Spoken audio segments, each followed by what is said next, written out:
en un velorio de una chica cristiana, ¿sí? Ellas servían a Dios en la alabanza. Ellas servían en alabanza, pero había muerto joven y estaban en el velorio. Y resulta que de un momento a otro todos miraron con asombro que la joven se sienta desde el lugar donde la estaban velando, se sienta y abre los ojos y dice con gran una mirada de terror, dice: el Señor me acaba de vomitar de su boca. Expresa esas palabras y vuelve y cierra sus ojos nuevamente y continúa pues muerta, ¿sí? No todo el que me dice Señor, Señor entrará en el reino de los cielos. Bien, hoy vamos a terminar con la última iglesia. Sí, venimos en una serie de 7 iglesias del Apocalipsis. Hoy es el último día, sí, que vemos esta serie. Los que han tenido pues el privilegio de escuchar estos mensajes sabrán que hemos venido pues, empezamos con la iglesia apostólica hasta la de nuestros días, que es la iglesia llamada Laodicea. Bien, fue fundada por Antioquio II, que le puso el nombre de su esposa, Laodicea. Ella se llamaba así, Laodicea, y por eso esta ciudad tiene este nombre. Bien, esta esposa de Antioquio II, más adelante lo envenenó, le dio veneno a su esposo. Bien, esta ciudad muy importante, ¿sí? para el imperio romano, muy importante en sus días. En esta iglesia, esta ciudad fue destruida por un terremoto, pero fue reconstruida nuevamente. Pero no necesitaron ayuda del imperio romano para ser reconstruida, no, es más, no pidieron, rechazaron toda ayuda. ¿Por qué? Porque ellos eran una ciudad muy rica, era una ciudad rica que tenía muchas riquezas, todos en la ciudad gozaban de dinero y además eran arrogantes. Entonces fue reconstruida la ciudad sin necesidad del imperio. Bien, ahí tenían un templo dedicado a César y también a Esculapio, el dios de la medicina. Esta ciudad era reconocida por sus oculistas famosos. Bien, y sus riquezas se debían principalmente a 3 cosas. La primera, a los bancos, a las actividades bancarias que realizaban allí, a las muchas transacciones, ¿sí? Allí de las primeras partes del mundo donde se realizaron actividades bancarias que tuvieron bancos, fue allí en la Odisea. Entonces pues ya sabrán las riquezas que tenían. También a la industria textil. Ellos allá criaban lanas de piel negra, de lana negra, ¿sí? Entonces hacían textiles, hacían ropas finas, ropas costosas que solamente se daban allí, en esta ciudad. Entonces esta ciudad era conocida por sus textiles, sus alfombras y sus vestidos finos. Entonces esto aportaba pues para la ciudad. Y como último, ellos hacían un ungüento que era para los ojos, ¿sí? Esto servía pues para los ojos. Le llamaban el polvo frigio a este ungüento. Bien, y esto los hizo aún más. Este polvo, este ungüento era vendido por todo el mundo y esto obviamente generó pues muchas entradas, muchas riquezas para los habitantes de esta ciudad. Más adelante se dieron cuenta, haciendo investigaciones, que ese polvo en realidad no servía mucho, pero simplemente se enriquecieron con venderlo, ¿sí? Como hoy en día nos pueden vender un producto diciéndonos que es bueno tal y puede costar mucho, pero en realidad puede que sea solamente propaganda. Pues así pasaba con este ungüento. Bien, pero tenía un problema la ciudad. La ciudad tenía un problema, es que no contaba con un suministro de agua propio, no tenían un río que les proporcionara agua. Entonces ellos dependían de dos suministros. Una ciudad cercana llamada Hierápolis, tenían termales en esta ciudad, o sea, agua caliente, agua que era pues muy beneficiosa para la salud, ¿sí? Entonces ellos transportaban por tuberías por acueducto, esas aguas termales, y también que llegaban pues a la ciudad, y también tenían de Colosas, que era una ciudad también muy cercana, unos 9 kilómetros de distancia, pero allá habían manantiales de agua fresca, agua viva, había ahí en Colosas, ¿sí? Entonces agua de manantial, agua pura, lo que llamamos agua viva, ¿cierto? El agua que corre es un agua viva, o sea que esta agua era fría, pero refrescaba, ¿sí? Cuando uno se encuentra con un manantial de agua viva, pues qué bueno uno tomar, y con eso sacia, ¿cierto? Uno puede tomar tranquilo, ¿cierto? De que va a saciar su sed. Bueno, resulta que ellos, de las dos ciudades, por el norte y por el sur, digamos que la conducción, y en algún punto estas aguas se unían, ¿y qué pasaba? Se volvían tibias, sí, o sea, a ellos les llegaba ya el agua tibia, no era lo mismo. Si ellos querían beber un vaso de agua fría, pues no lo tenían, sí, porque ya el agua estaba tibia, o sea, ya el agua el agua termal tiene muchos minerales, entonces ya el agua no sabía rico, sino que estaba como contaminada y tenían que hervirla nuevamente. Y bueno, en sí, esa era la condición de la ciudad, agua tibia. ¿Y el agua tibia para qué sirve? Para producir vómito, ¿cierto? Si usted quiere vomitar, ¿qué hace? Toma agua tibia, eso como que le ayuda, ¿cierto? Lo estimula para que vomite. Bien, entonces vemos que el Señor habla a ellos de acuerdo a lo que ellos conocían, ¿sí? De ahí sale el término tibio, que son tibios, ¿cierto? Bien, entonces representa a la iglesia de nuestra era. ¿Sí? Recordemos la iglesia anterior, ¿cuál fue?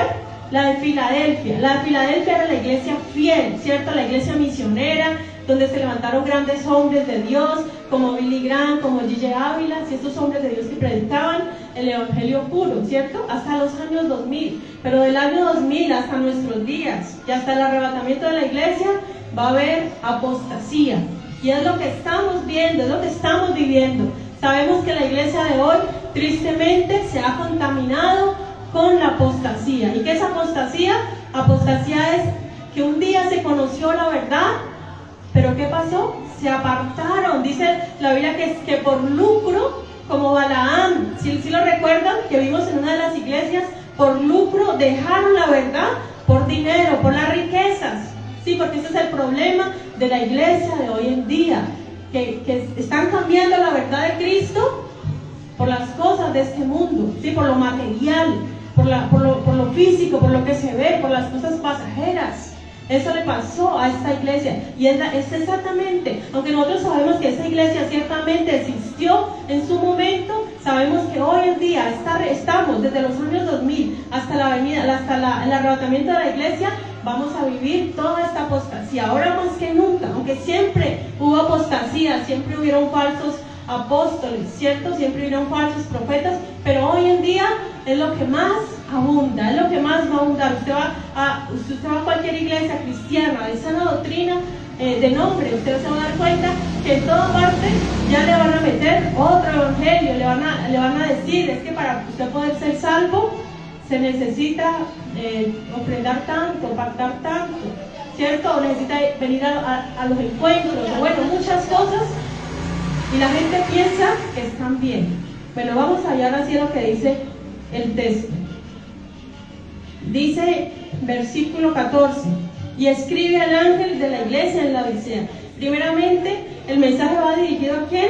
Al pastor de la iglesia. O sea, todo esto que vemos aquí tan terrible, este mensaje va primeramente dirigido ¿a quién? Al pastor, y luego a las ovejas, ¿cierto? Y luego a todos, y no solamente a ellos en su momento, también va dirigido a todos nosotros, a la iglesia en el mundo entero, durante todas las épocas, durante todas las eras, va dirigido.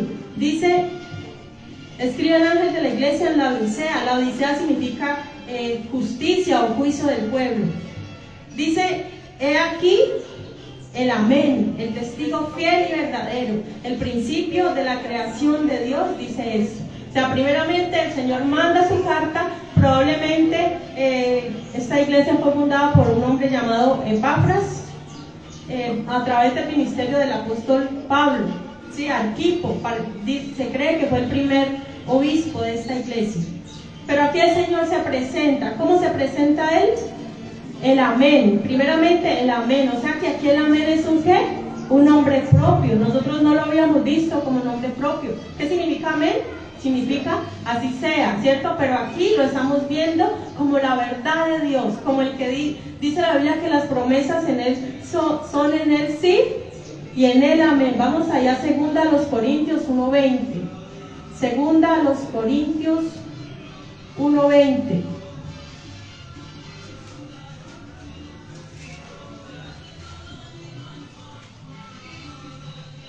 Porque todas las promesas de Dios son en él sí y en él amén, por medio de nosotros para la gloria de Dios.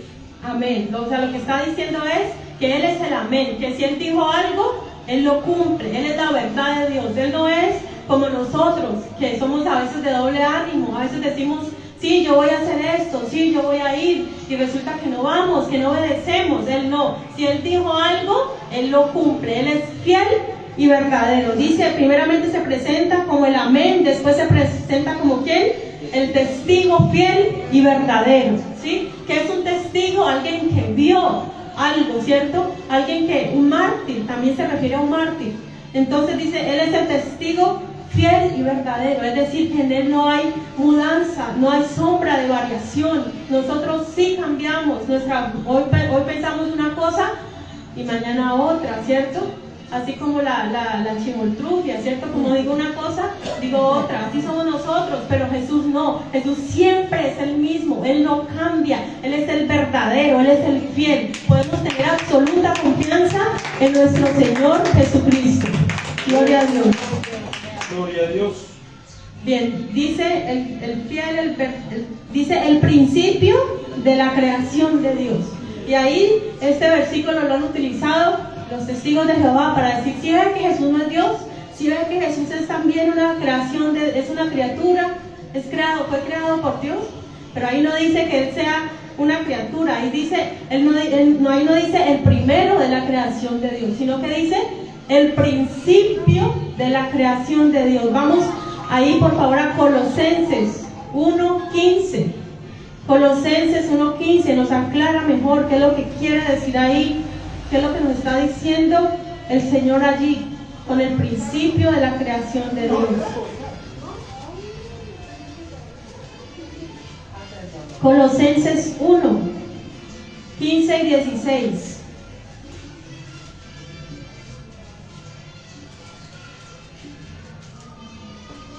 Él es la imagen de Dios invisible, el primogénito de toda creación. Porque en Él fueron creadas todas las cosas, las que hay en los cielos y las que hay en la tierra, visibles e invisibles, sean tronos, sean dominios, sean principados, sean potestades. Todo fue creado por Él, por medio de Él y para Él.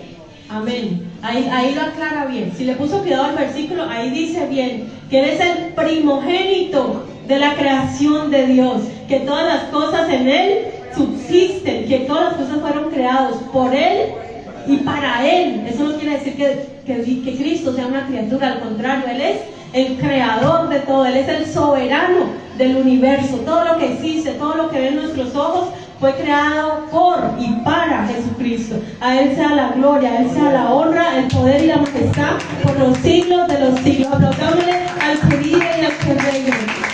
Gloria a Dios, aleluya, Jesús. Bien, entonces dice, aquí nos está diciendo que en medio de apostasía, en medio de tanta falsedad, en medio de tanta hipocresía y de tanto engaño, el Señor les está diciendo, no les está hablando a cualquier persona, no les está enviando una carta a cualquier persona, les está hablando una carta al que vive, el que reina, el que es el fiel y el verdadero, el principio de la creación de Dios. Por Él todas las cosas subsisten. Él es el que está enviando la carta y se está presentando de esa manera a la iglesia de la Odisea. Dice, yo conozco tus obras. El Señor conoce las obras de cada uno. O sea que ellos tenían obras. Miren, nosotros podemos hacer muy buenas obras, sí, muchas cosas buenas, pero si nosotros no estamos en Cristo, eso no es contado, eso no sirve para nada. Nosotros, incluso dice el apóstol Pablo, yo puedo entregar mi cuerpo incluso para ser quemado, ¿cierto? Pero si no tengo amor, ¿y quién es el amor? Dios es amor, ¿cierto? Si no tengo a Cristo en mi corazón, todas las obras que yo haga eso no sirve para nada, eso no vale la pena. Dice, yo conozco tus obras, o sea que ellos probablemente hacían buenas obras. Pero mire aquí, mire, a todas las iglesias el Señor les mandaba un mensaje de elogio, les decía lo bueno primero: ustedes han guardado mi palabra, ustedes guardan la verdad, ustedes retienen mi nombre. Hacía diferentes puntos, a todas las iglesias les dijo lo bueno. A la iglesia de Sardis, recordemos que tampoco le dijo que algo bueno, porque la iglesia de Sardis era una iglesia muerta, ¿cierto? Una iglesia que tenía nombres que vivían pero estaban muertos. Sin embargo, la iglesia de Sardis tenía un puñado de personas que no habían manchado sus vestiduras. Y el Señor les dijo, vea, a ese puñadito que todavía guardan mi palabra, no les dejo ninguna carga más. Pero aquí no hay ni siquiera uno que el Señor pueda decir, que el Señor pueda rescatar. O sea, en esta iglesia no había nada bueno, no había nada que alabar, no había nada que elogiar. ¿Se imaginan esto? ¿Se imaginan que el Señor tenga algo que decirnos a nosotros, darnos un mensaje? Y que primero Él quiere empezar por lo bueno, pero el Señor no haya nada bueno en nosotros. ¿Se imagina esto? Pues esta era la condición. Esta es la iglesia donde ninguno de nosotros quisiera estar. Sí, por las palabras tan duras, ¿cierto? Y de reproche que el Señor les da. Dice, yo conozco tus obras, que ni eres frío ni caliente. Ojalá fueses frío o caliente, ¿cierto? El Señor les dice, ustedes no son ni como el agua de los termales. O sea, el Señor les quiso mostrar, ¿cierto? Si ya entendimos el contexto, ¿cierto? Ellos entendían bien el término. ¿Por qué? Porque ellos sabían que de Colosas venía agua fresca, agua pura, agua que ellos podían beber, o allá agua termal, agua que servía para sanidad. Pero ellos eran como esa agua tibia, agua inservible, que tal vez solo servía para echarle agua a los baños, otras cosas, pero no servía para consumir. Sí, entonces le dice el Señor, ojalá usted fuera uno de los dos puntos, porque así en ese punto medio no me sirve.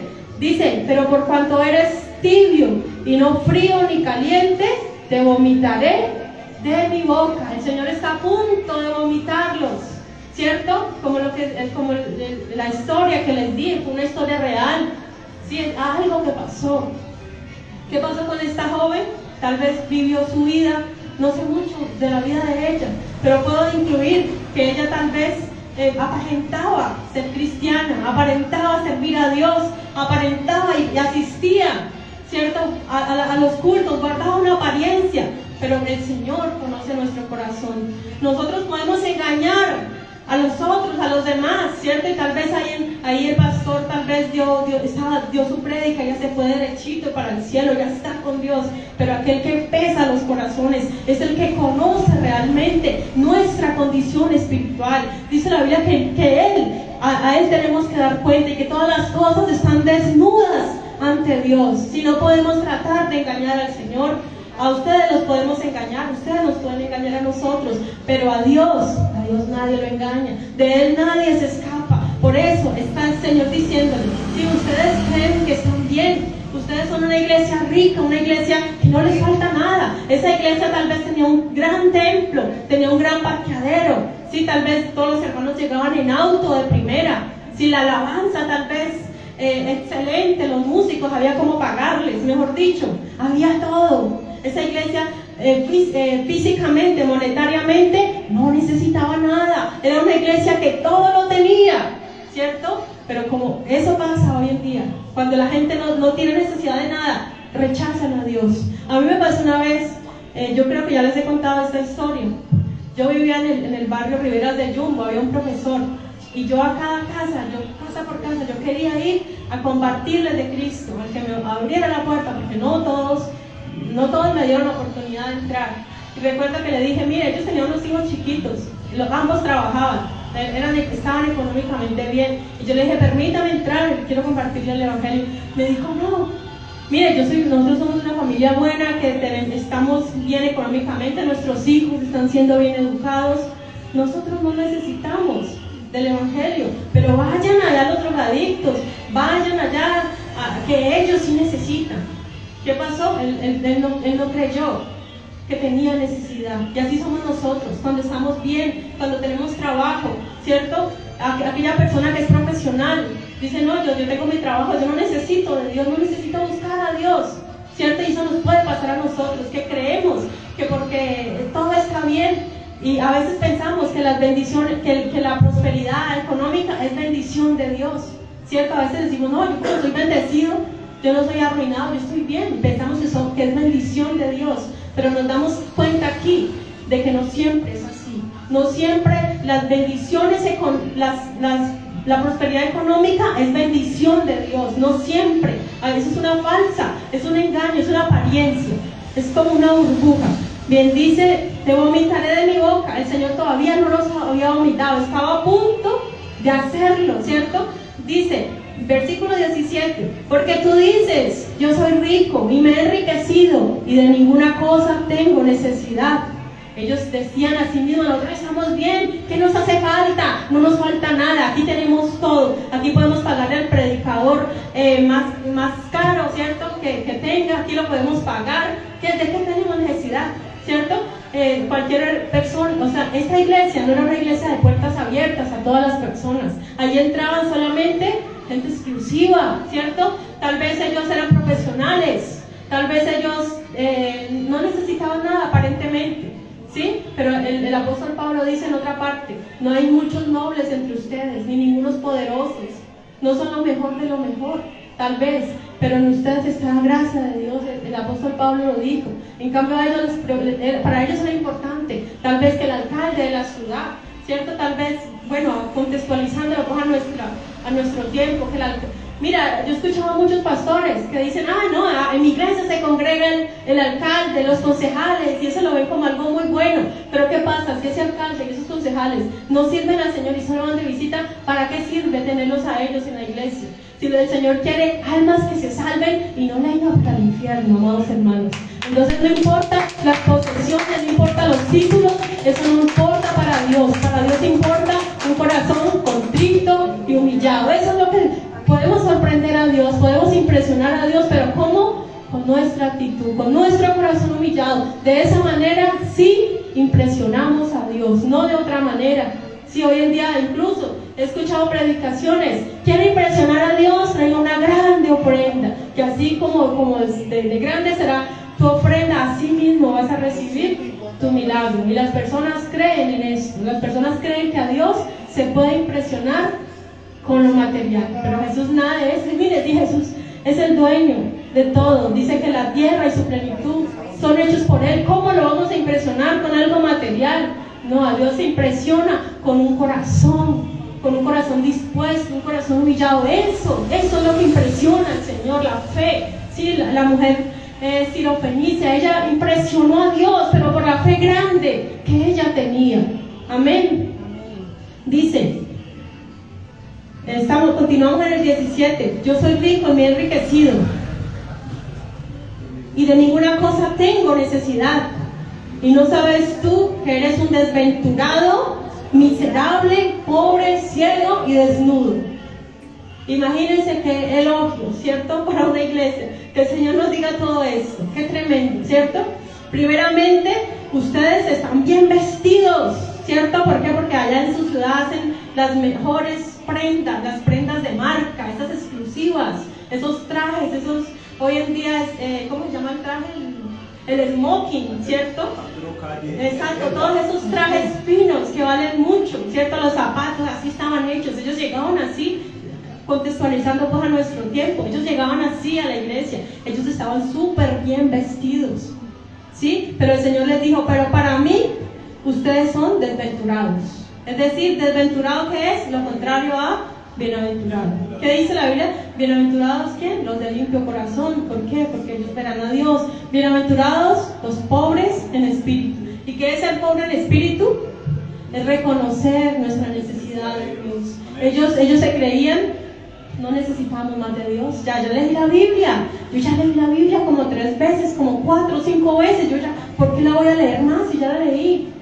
¿Cierto? ¿Por qué voy a tener que ayunar si yo hace como 2 meses ayuné? Puede decir cualquiera de nosotros. Hay muchas, mire, es difícil usted tratar de hablarle a un tibio, a una persona apartada. Usted le habla y él le va a sacar 1000 excusas de por qué no viene a la iglesia, es que haya esto, es que el pastor, es que la hipocresía. Eso le van a decir las personas, ¿cierto? Y es difícil hablarles a ellos. ¿Por qué? qué? Porque ellos se creen sabios en su propia opinión. Dice la Biblia, no seas sabio en tu propia opinión. Somete tus pensamientos a la voluntad de Dios. Ellos se creían que ya lo sabían todo. ¿Ustedes creen que ellos necesitaban corrección, que ellos admitían corrección de alguien? No, si ellos decían, lo tenemos todo, no tenemos ninguna necesidad. Así es de que si usted iba a predicarles a ellos, a mostrarles su error, de ninguna manera ellos te iban a escuchar. ¿Por qué? Porque ellos no necesitaban nada. Ellos estaban bien, su condición era buena a sus ojos.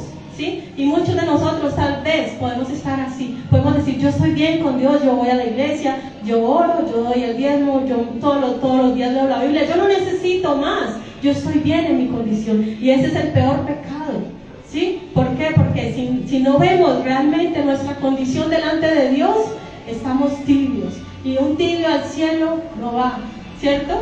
Aquel que se apartó de la iglesia del Señor no puede ser frío. ¿Por qué? Porque ya conoce del Señor. O sea, ¿cuál es la condición de un apartado? Es tibio. Exacto. O sea, el frío es aquel que nunca ha conocido del Señor. Pero aquel que estuvo en la iglesia, que se apartó, es tibio. Y la Biblia también le llama impío. Impío no es el que no conoce. Impío es el que conoció, pero que apostató de la fe y se apartó. Ese es el impío. O ese es el tibio también. Entonces recordemos eso. Hay tres condiciones, ¿cierto? Está la fría, la caliente. ¿Cuál es el caliente? Aquel que está en el espíritu bien, aquel que busca cada día llenarse más de la presencia de Dios, aquel que reconoce que cada día sin Él no es nada. Amén. Sin Él no somos nada, y si reconocemos eso cada día y le buscamos, nuestra condición va a mejorar. Sí, como la iglesia de Filadelfia, ellos estaban bien, ellos eran ricos. Y recordemos algo, miren, nosotros hablamos, la segunda iglesia que hablamos era la de Esmirna, la iglesia perseguida. Vamos ahí atrás, en Apocalipsis 2, el versículo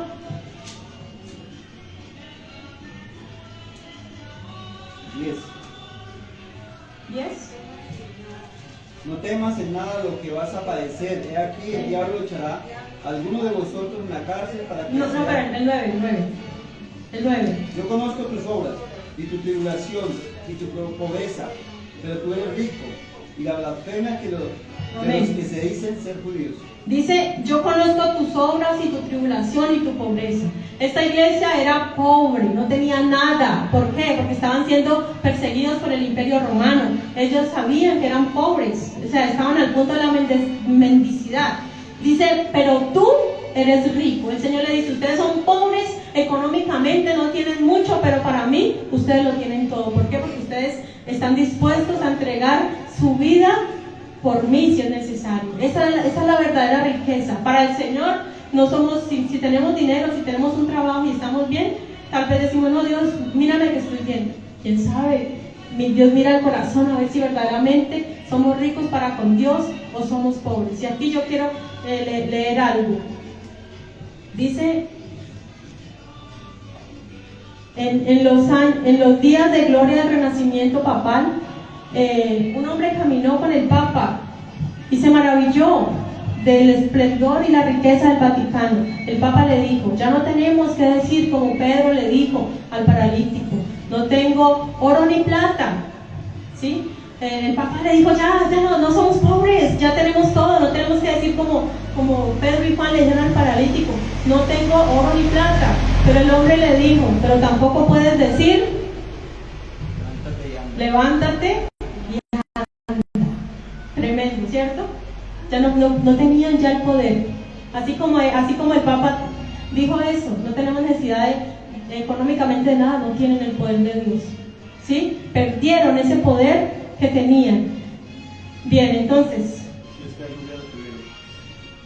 dice, continuamos en el 17 todavía. Dice, tú eres desventurado, o sea que esa riqueza, esa aparente prosperidad era miseria. Dice, miserable, ¿cierto? ¿Quién es un miserable? Aquel que no le gusta compartir con los demás, ¿cierto? ¿Ese es el miserable?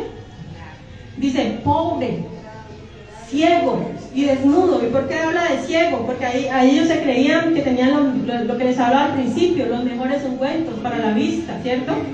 Dice, y desnudo. O sea, ellos se creían muy bien vestidos, pero para Dios estaban desnudos. Mire, para estar desnudo era y es una vergüenza, ¿cierto? Incluso para ellos, que el Señor les diga: ustedes están desnudos, ellos se sentirían como muy, pero muy avergonzados. Bien, dice el versículo 18: por tanto, yo te aconsejo. Mire, aquí ciertamente el Señor les habló fuertemente, muy fuerte, pero aquí cambia el tono. Aquí cambia el tono. ¿Por qué? Porque para siempre es la misericordia del Señor. Amén. No importa nuestro pecado, no importa nuestra condición, no importa si hoy somos tibios, no importa nuestra condición pecaminosa. El Señor ofrece un consejo, el Señor nos ofrece una salida, hay oportunidad. Mientras hay vida, hay esperanza. Dice: por tanto, yo te aconsejo que de mí compres oro refinado en fuego, para que seas rico. ¿Tú quieres riquezas? Le dice: ¿tú quieres ser rico? Compra de mí. Ah, sí, pero ¿eso se compra con dinero? No. ¿Qué dice en Isaías 55? ¿Qué dice en Isaías 55:1?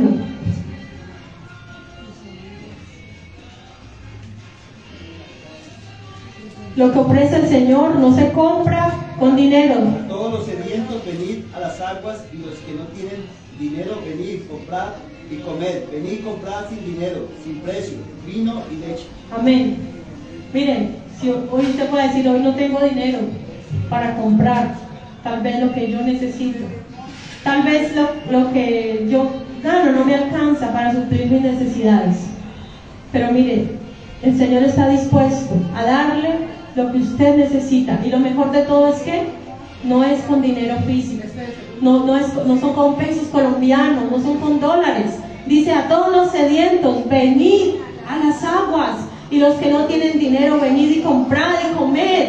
Venid y comprad sin dinero y sin precio, vino y leche. Es decir, todo lo que necesitemos está en los pies del Maestro. El Señor Jesús hoy es fuente inagotable. Podemos venir a Él, no importa nuestra necesidad. Sí, aquí el oro refinado en fuego, o sea que ese oro tuvo para poder ser el mejor oro, tuvo que haber pasado ahí por la refinería, ¿cierto? Ser probado, y ya todo lo sucio quedó atrás. O sea, solo cuando sale el oro, ya sale puro, ¿cierto? Luego que es pasado por el fuego, ya sale puro. Dice: para que sean riquezas, la verdad, riquezas están en él. Dice: vestiduras blancas para vestirte. Sí, usted se cree bien vestido, pero no, eso es para mí. Dice el Señor: está desnudo, pero el Señor te ofrece vestiduras blancas. Qué bueno que el Señor hoy cambie nuestra vestidura negra, nuestra vestidura sucia, nuestra vestidura de pecado, nuestros harapos, ¿cierto? Que cambie todo eso. ¿Por qué? Por ropa nueva, ropa resplandeciente, ropa limpia para Él. Amén. El Señor lo está ofreciendo. De usted y de mí depende si aceptamos la oferta. ¿Sí? Nosotros podemos decir: no, yo quiero seguir como estoy, yo quiero seguir andando descalzo, desnudo. Bueno, eso es cada uno, eso es cada cual. Dice: y que no se descubra la vergüenza de tu desnudez, y unge tus ojos con colirio para que veas. El Señor ofrece un colirio. Ese colirio sí es bueno. Lo que el Señor quiere ofrecernos es darnos vista, que caiga esa ceguera espiritual, eso que no nos permite ver la verdad de Dios. La verdad es como el Evangelio está ahí. Mire, para nosotros llegar al Evangelio, ¿qué tuvo que ocurrir? El Señor tuvo que tumbar esa venda en nuestros ojos, ¿cierto? Que nos impedía ver la verdad del Evangelio, la verdad de Jesucristo. Pero hoy el Señor nos ofrece ¿qué? Un buen colirio, ese sí es efectivo, ese sí no es como poner polvito por ahí, ¿cierto? No, ese sí es efectivo, ese sí quita la ceguera espiritual. Sí, porque a veces nosotros mismos no nos damos cuenta de la condición en la que estamos. Necesitamos de ese colirio espiritual. Versículo 19 dice: yo reprendo y castigo a todos los que amo. Sé pues celoso y arrepiéntete. Mire, nuevamente el Señor les está diciendo que los ama, ¿sí? Que se arrepientan, pero ¿qué está diciéndole? Los amo. Los amo. No importa que sean tibios, los amo, los amo.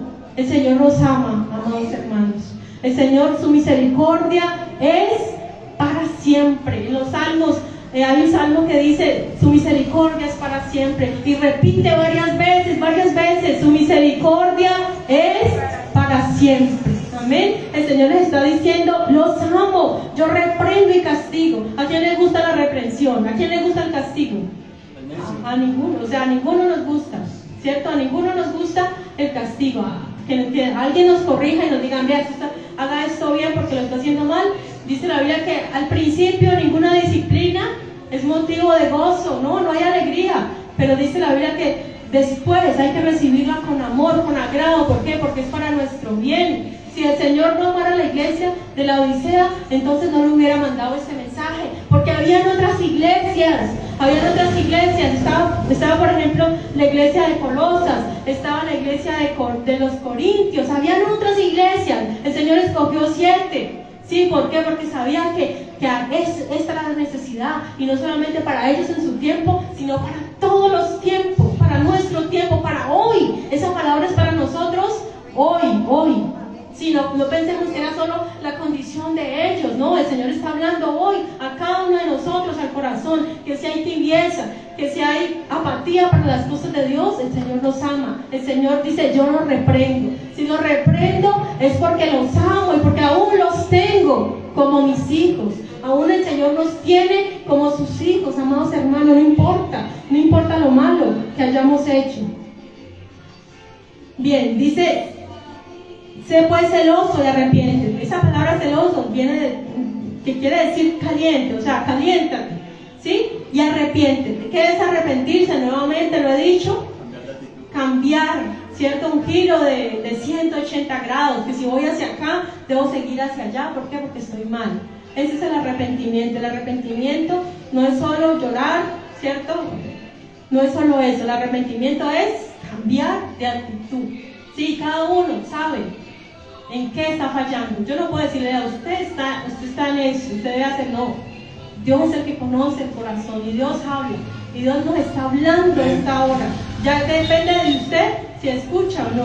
Dice, versículo 20, he aquí, yo estoy a la puerta y llamo. Si alguno oye mi voz y abre la puerta, entraré a él y cenaré con él y él conmigo. Este versículo es utilizado ¿para qué? Para evangelizar, ¿cierto? Cuando nosotros evangelizamos, le hablamos a la gente, mire, vea, aquí, ya que yo estoy en la puerta llamo, ¿cierto que sí? Se lo aplicamos ¿a quién? A los inconversos. Pero resulta que este versículo no es para inconversos. ¿Este versículo para quién es? Para la iglesia, para cristianos. Mire, este versículo es triste. ¿Por qué? ¿Por qué es triste este versículo? A ver, porque el Señor en la iglesia de la Odisea no estaba. Él estaba de puertas afuera. Era una iglesia cerrada, era una iglesia que cerraba sus puertas. Incluso se las cerró al Señor Jesucristo. Entonces imagínense, si le cerraron las puertas a Él, cuánto más a aquellas personas necesitadas de la palabra, más aún se la iban a cerrar. Sí, entonces el Señor les dice, he aquí, yo estoy a la puerta y llamo. No, Él no está tocando, sino que llamando. ¿Cómo dice Él? A ver, ¿cómo se llama cada uno? Mira, yo estoy llamando. Él nos llama por nuestro nombre a cada uno. Ya depende de nosotros. Dejamos entrar a la iglesia al Señor. Ahí no está hablando de la puerta del corazón, ¿cierto? Está hablando de la iglesia, del lugar. Nosotros, no el lugar físico, sino el lugar como iglesia que somos, como los hermanos en Cristo, los hijos de Dios que somos. Dice, yo estoy a la puerta y llamo. Él llama a cada uno lo llama. Y dice, si alguno oye mi voz, sí, si alguno de nosotros escucha, ¿cierto? Muchas veces podemos decir, si yo por allá siento a lo lejos, una voz como que me llama a lo lejos, ¿cierto? Hay otros que definitivamente no escucharán la voz de Dios. Por más que el Señor hable, no escucharán la voz de Dios. Pero él sigue siendo el llamado. Sí, dice, si alguno oye mi voz y abre la puerta, ¿es necesario qué? Abrir la puerta, abramos la puerta en conjunto, ¿sí? Si Él nos está llamando a todos, pues ¿qué debemos hacer todos? Abrirle la puerta, abramos la puerta a Él. Dice, entraré a Él y cenaré con Él y Él conmigo. Mire, la cena era la comida más importante para los judíos, ¿sí? No era para nosotros lo más importante es el almuerzo, para ellos no, para ellos era la cena. ¿Por qué? Porque a esa hora todos se reunían, porque a esa hora todos llegaban a la casa después del trabajo, y era un lugar de comunión, era un lugar donde todos se podían reunir, donde todos podían hablar, donde todos podían descansar, hablar de las cosas que le había pasado en el día. Esta era, ¿qué? La cena. Entonces, qué privilegio que el Señor Jesús venga y cene con nosotros. ¿Cierto que sí? Amén. Qué privilegio. O sea, ¿cuántos quisieran que el Señor fuera hoy a su casa y usted pudiera ofrecer? ¿Qué haría usted? ¿Qué le ofrecería al Señor? ¿Ofrecería lo mejor o ofrecería lo peorcito? A ver. Lo mejor. Lo mejor, ¿cierto? Yo si tengo una gallina, pues la mato la gallina, ¿cierto? Lo mejor de lo mejor, yo le doy al Señor. Yo estoy segura que nosotros, si el Señor Jesús te dice, hoy invítame a tu casa, yo estoy segura que nosotros le decimos amén y le abrimos la puerta del corazón. Ese día me baño. Cenaré con él y él conmigo. Dice 21. Miren, hoy me entregaron un poquito tarde, ¿sí? Me disculpan, hoy me entregaron a las 11:15. Entonces, no es que yo me esté pasando. Dice, al que venciere, le daré que se siente conmigo en mi trono, así como yo he vencido y me he sentado con mi Padre en su trono. Mire, una de las mejores promesas que el Señor da a su iglesia, ¿cuál es? Que se siente conmigo en su trono. Recuerden que esta fue la petición que hizo Santiago y Juan, la mamá de ellos, ¿cierto? Les dijo, Señor, concede que mis hijos se sienten ahí en el trono junto a ti. Y él les dijo, eso no depende de mí, el Padre es el que lo decide, ¿cierto? Pero mire, el Señor Jesús, no nos vamos a centrar en el trono del Padre, sino en el trono de ¿quién? De Jesús. Jesús es el que está ofreciendo su trono para que nos sentemos junto a Él. Y es más, dice la Biblia que con Él ya estamos sentados en los lugares celestiales. Si usted es un hijo de Dios, nacido de nuevo, no tiene que esperar más adelante, ya estamos sentados con Él, amén. Dice, así como yo he vencido y me he sentado con mi Padre en su trono. Dios, Jesucristo, está sentado junto al Padre. Aquí en el libro de Apocalipsis vemos que hace la diferencia al que está sentado en el trono, o sea, al Padre, y al Cordero. El Cordero también, vemos la Trinidad, ¿cierto? Dice, y me he sentado con mi Padre en su trono. Dice, el que tiene oído, oiga lo que el Espíritu dice a las iglesias. O sea que eso no era solamente para el ángel, no era solamente para ellos allá, que ya murieron, ¿cierto? Eso es para todo el que quiera escuchar, para todo aquel que oiga, ¿sí? Que esta palabra no entre por acá y salga por acá, no, que esta palabra quede en cada uno de nosotros. Esta iglesia había convertido su lugar en un club social, ¿cierto? Era un club social donde se reunían, tal vez a jugar, tal vez a hacer otras cosas, menos a alabar a Dios. Dios estaba muy por fuera de ellos. Bien, y entonces voy a hacer un pequeño resumen de las 7 iglesias. Vemos que Éfeso fue la iglesia apostólica, esta fue la iglesia primitiva, ¿sí? La iglesia fundada por los apóstoles, ¿sí? Ella había perdido el primer amor. Esmirna fue la iglesia perseguida, la iglesia que no le importó morir por causa de Cristo. La iglesia de Pérgamo fue la iglesia imperial, es decir, que luego de eso un emperador se convierte, entre comillas, Constantino, y ya se une, ¿sí? Lo que es la iglesia con el Estado. La iglesia de Tiatira es la iglesia papal, la iglesia política, perversa, corrupta de la Edad Media, ¿sí? Donde los sacrificios eran más importantes que la sangre de Jesús. La iglesia de Sardis era la iglesia muerta o la iglesia reformada. La iglesia de Filadelfia, la iglesia misionera, la iglesia fiel, ¿sí? Y por último, la Odisea, la que vimos hoy, es la iglesia apóstata. En los días del arrebatamiento, esta es la iglesia que estará, pero también estará la iglesia de Filadelfia, ¿sí? Porque el Señor prometió a la iglesia de Filadelfia que nos libraría ¿de qué? De la tribulación que vendrá sobre el mundo entero. Amén. Estemos de pie. Estemos